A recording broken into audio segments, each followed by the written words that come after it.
The Ukrainian envoy to the United Nations is currently speaking at the UNGA. Let's cut across to him.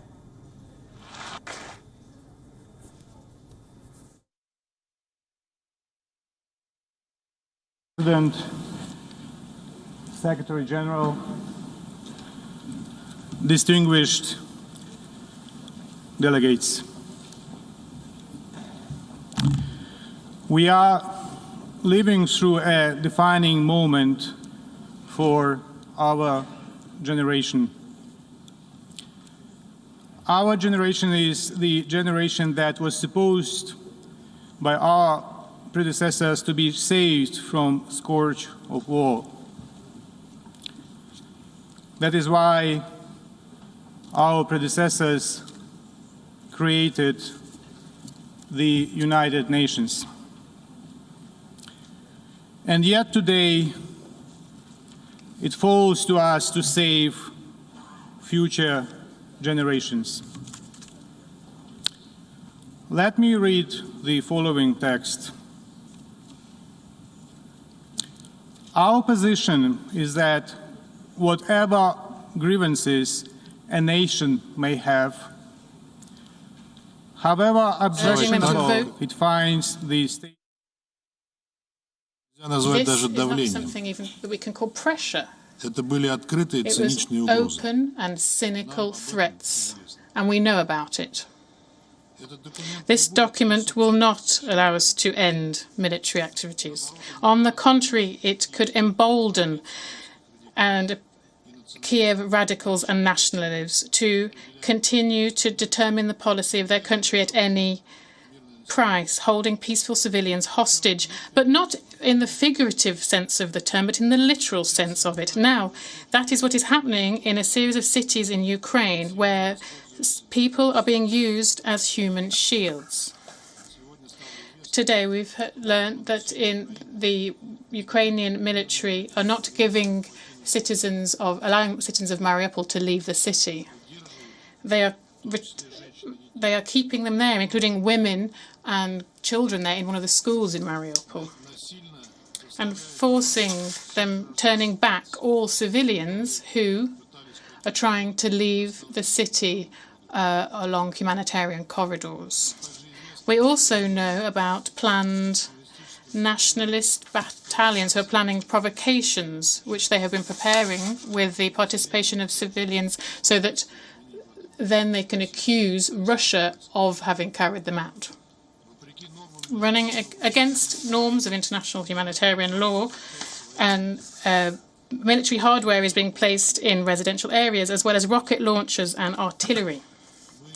Today, we will provide examples of this to the UN leadership, who are still asserting that they don't have this kind of evidence, although videos taken by Ukrainian citizens are freely available on the internet. Responsibility for this fully lies with the Ukrainian authorities, much like for the irresponsible and criminal distribution of weapons to anyone who wants one, including those who have been released from prison. This has already led to many cases of robbery, murder, and plundering. Colleagues, your refusal to support today's draft resolution as a vote for a peaceful Ukraine free from radicalism and neo-Nazism, living in peace with its neighbours, and refusing to be managed from outside. This was the aim of our special military operation, who the sponsors of this resolution tried to present as aggression. We heard from the Ukrainian representative words about Nazism, but he didn't mention the rampant neo-Nazism in Ukraine itself, and the rampant neo-Nazis and neo-nationalist radical organizations, about torch-lit processions and those who support Hitler. Those who are interested in the development of the Ukrainian crisis and how it has developed very much understand where it came from. In actions today, we're trying to stop the 8-year war of the Maidan regime on the people of Donbass. Over the last years, our country has done everything it can, and things are impossible to avoid this kind of scenario. We, according to the Secretary-General, have left no stone unturned and knocked on every door. However, we were not listened to. Those living in Donbass are still being bombed.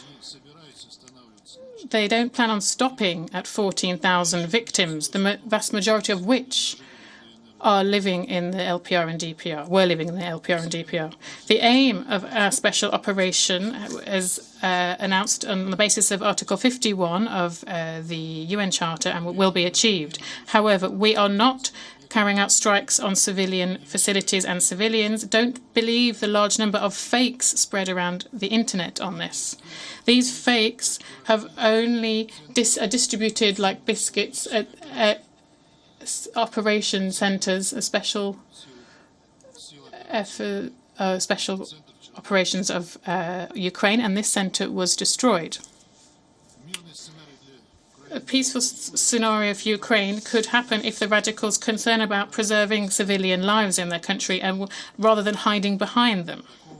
This is a call in the text before the vote. There is no reference to this call in the text before us to vote on. Nothing is mentioned about the illegal coup in Kiev in February 2014, with the connivance of Germany, France and Poland, and with the support of the United States, where the legitimately elected president of the country was overthrown. This draft does not mention anything along the lines that the new nationalist authorities are limiting the rights of citizens to use the Russian language. This was a green light for a large chain of events of violations of the basic rights of those living in the east of the country, not only in the east of the country, including the most valuable right, that right to life.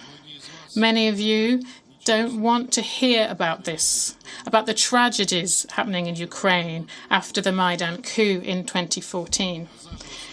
And those people who burnt alive in Odessa and the crimes of those who didn't agree, against those who didn't agree with them. And the most blatant example of this was the war against Donbass rolled out by Kiev. There's nothing in the document either that over the last 8 years, Europe and the US have been pumping the Ukraine with weapons so that those people can kill civilians in Donbass. And the loyal authorities in Kiev are fully ignoring the Minsk agreements and sabotaging Security Council Resolution 2202.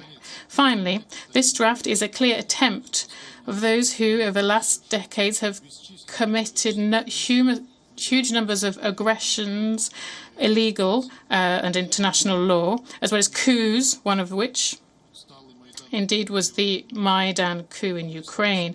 They present themselves as champions of international law. Thank you. I thank the distinguished representative of the Russian Federation, and now I give the floor to the distinguished representative of Serbia. WION World is now available in your country. Download the app now and get all the news updates on the move.